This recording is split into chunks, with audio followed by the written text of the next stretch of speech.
Now, there's a YouTube video out there if you really want to do a deep dive and see how I got started in the short term rental industry. It gives a lot of information on the do's and don'ts of that industry. So you're more than welcome to check it out. But this particular video, I'm going to focus on a listing that I believe the owners are failing miserably. And for me, I'm a huge advocate for quality hospitality. I believe in providing the type of service I would like to receive, meaning that when I invest in certain properties and when I set up my rental units, I go into it with the mindset of, would I like to stay in this type of bed? Would I appreciate having these type of amenities? Would I be okay coming home to this neighborhood at a certain time of the night? Like, all these things matter. And for me, the three most important things that I take into consideration for travelers is cleanliness, safety, and providing a high level of service. Those things are non-negotiable for me. So let's get into it. So Miami is one of the hottest places or travel destinations in the United States for obvious reasons. You got nice weather, you got nice women. So whether you go to South Beach, Brickell, Wynwood, whatever neighborhood you decide, it's always a vibe, right? So this particular listing here, the host has been hosting on Airbnb for 9 years, and the title is Cozy and Petite Unit in Miami Beach with free parking. Now, they've already spelled cozy wrong, so we off to a rough start already. It says it's an 18-minute walk to the beach, which in the heat, you'll be drenched by the time you get to South Beach, but that's neither here nor there. And it says it's designed for staying cool, so they have AC and a ceiling fan inside of the unit. Great, 176 a night, which is a little bit below the average in Miami. Usually, when you start to go below that, you kind of know what to expect. But okay, $176 a night. Let's see what the reviews say. So I'm going to block out the guest's name and their face for obvious reasons. This particular guest gave it a 1-star review. They stayed a few nights. Worst experience ever. They sent the instruction of the check-in at 6 p.m. after I contacted them. Lock didn't work. Waited 1 hour outside of the room before I was able to get inside. Another guy on the same floor had the same issue. I travel often to Miami and tried a lot of B&B in the area. You can get much better at the same price. Avoid this place. So imagine you pull up thinking you about to put your bags down. You know what I'm saying? Maybe hop in the shower, hit the streets, and you can't even get inside the joint. You waiting out there for an hour before you even get a response from the host. That's crazy, right?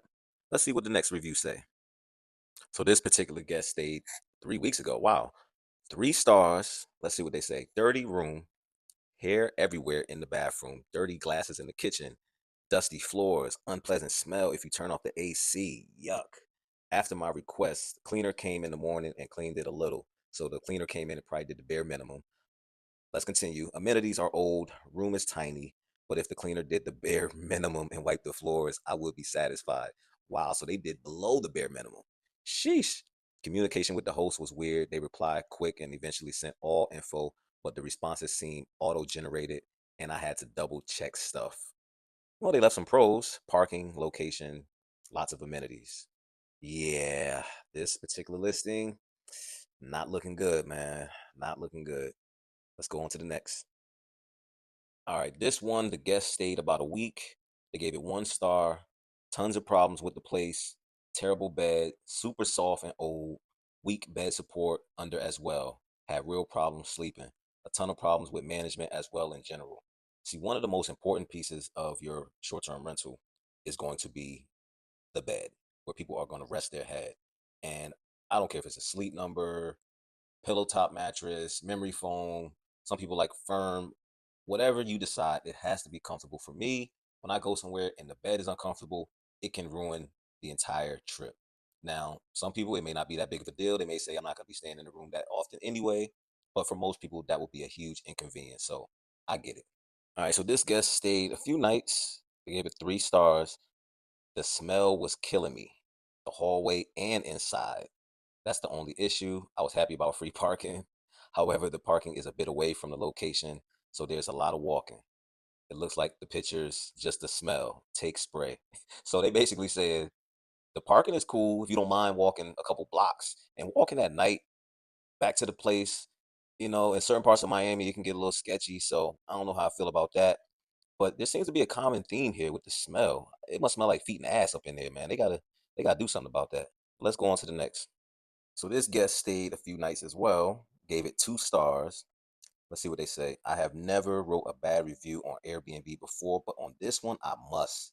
The main problem was a strong, and I mean strong, smell of mold, mildew. It was unnoticeable. I think they meant to say noticeable. You can hear other guests talking through the walls, noise all hours of the night. You cannot change the room temperature, for example, to make it colder. And the parking is a 10-minute walk away. Highly inconvenient. I only stayed there 1 out of 2 nights I booked because it was not worth it. Smell awful, awful, awful. Wow, a lot to unpack on this one. So again, the theme of the smell. Whatever, someone must have died in there and they never got that smell out of there. Then they say you can hear other guests through the wall, so somebody be getting busy and you just gotta listen to it um, all night. You cannot change the room temperature, so you could be in there sweating bullets trying to get it colder in there. You can't do nothing about it. You just gotta, I don't know, basically sleep naked damn near. And then the parking, as was mentioned earlier, is a 10-minute walk away. That's very inconvenient. I don't know how I feel about that, especially if you park in your vehicle and you can't really like keep an eye on it, or you just parking somewhere randomly. And then the last part, he said he stayed only 1 of the 2 nights that he booked because it was that bad. That smell, he just couldn't take it no more. Let's listen to one more, and I think we might have seen enough of this one. All right, so this guest stayed 1 night. They gave it 2 stars. They said the place is falling apart. Mildew shower, hair on the bed, door is beat up, patch job on the wall, Wi-Fi was down. Jeez, stains and spills left on the table. Quite disappointed. Did a late check-in and there was no staff to contact about changing rooms in what appears to be a motel. Yeah, this place might need to be condemned, man. They might need to shut this down altogether. And this is what I mean by a lot of these hosts really don't care about the guests at all.